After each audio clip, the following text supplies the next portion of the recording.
자, 미생물의 생육에 영향을 주는 인자 5번째 온도 보도록 할게요.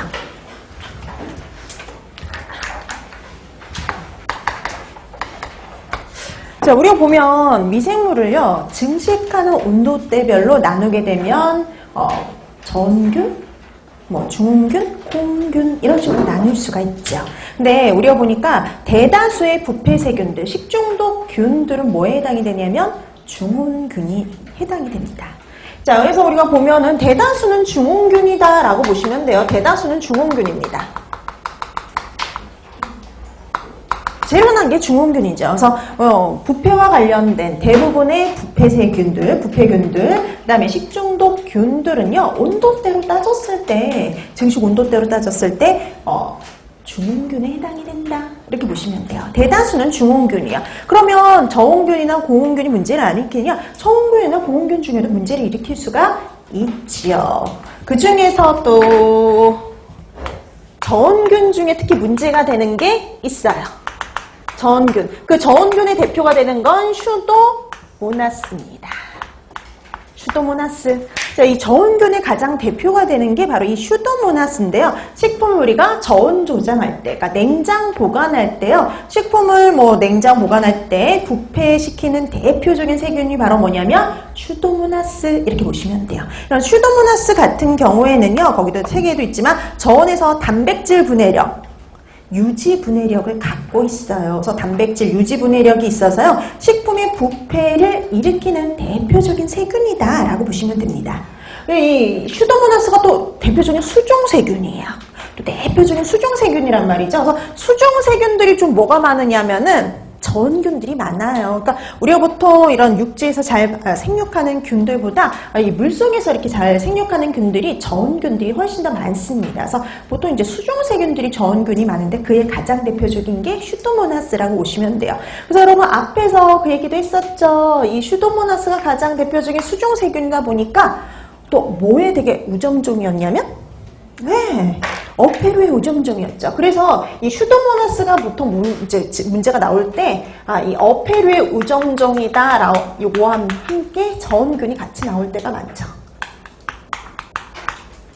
그래서 예전에는 어패류의 우점종으로 많이 나왔었는데 요즘에 이제 저온균을 대표해서 시험 문제에 많이 출제가 돼요. 근데 여러분 어패류의 우점종이라고 해서 어패류에서만 문제를 일으킨다라고 착각하시면 절대 안 돼요.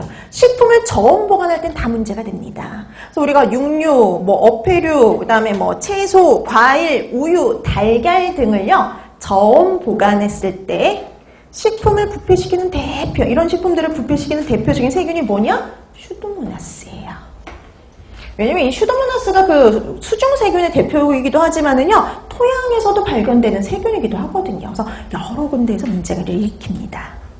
자, 그래서 저온균 얘기에 나오면 식품을 저온 보관 중에 문제를 일으키는 균, 부패를 시키는 균을 찾아라 라고 하면 슈도모나스 이렇게 찾아주시면 되는 거죠.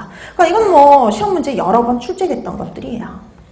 자, 그 다음에 그 외에도 고온균도 있긴 있어요. 이 고온균은 말 그대로 열에 잘 견디는 균을 의미를 하는 거죠. 열에 잘 견디는 균, 그게 바로 고온균이에요. 그래서 이렇게 고온균 같은 경우에는 보통 이 지방들이요, 포화 지방들이 많기 때문에 이렇게 온도가 올라가도 잘 녹지를 않아가지고 우리가 막의 유동성을 유지하기 때문에 견디는 게 가능한 균들이에요. 근데 고온균보다는 저온균이 더 중요하긴 합니다. 우리가 식품을 보통 이제 저온 보관, 냉장 보관하는 경우가 많기 때문에. 자, 그래서 여러분들 이렇게 중온균과 저온균 확인해 두시면 되겠고요. 그 다음에 위험온도대라는 말이 나오죠. 보통 우리가 이걸 뭘 위험온도대라고 얘기를 하냐면 미생물 증식, 세균 증식이 활발하게 일어나는 온도대예요. 자, 그럼 보통 위험온도대 그러면은 5에서 60도씨입니다. 위험온도대. 5에서 60도씨에서는요, 세균이 활발히 증식할 수 있다는 소리예요. 그래서 우리가 보통 냉장고의 온도 5도씨 이하라고 유지하라는 이유가요, 바로 위험온도대가 5에서 60도씨 사이거든요. 자, 이렇게 해서 온도와 관련된 건 이 두 가지를 확인해 두시면 되겠고요. 그 다음에 이제 영양을 주는 요인 마지막입니다. 수분요. 식품 속에 수분 함량이 영양을 줄 수가 있죠.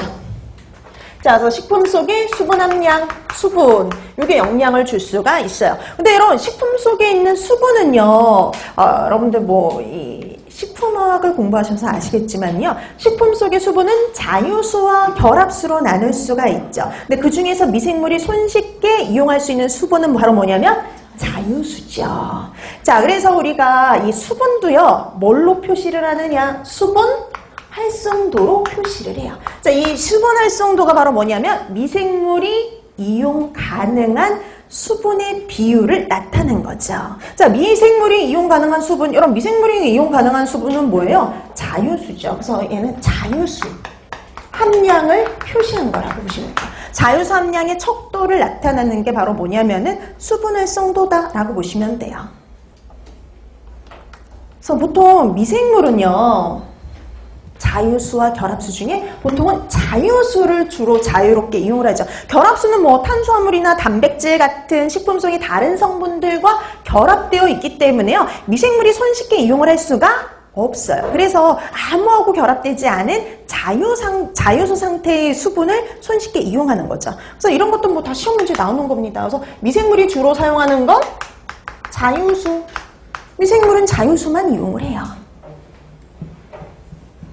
그 자유수, 미생물이 이용 가능한 수분, 그 자유수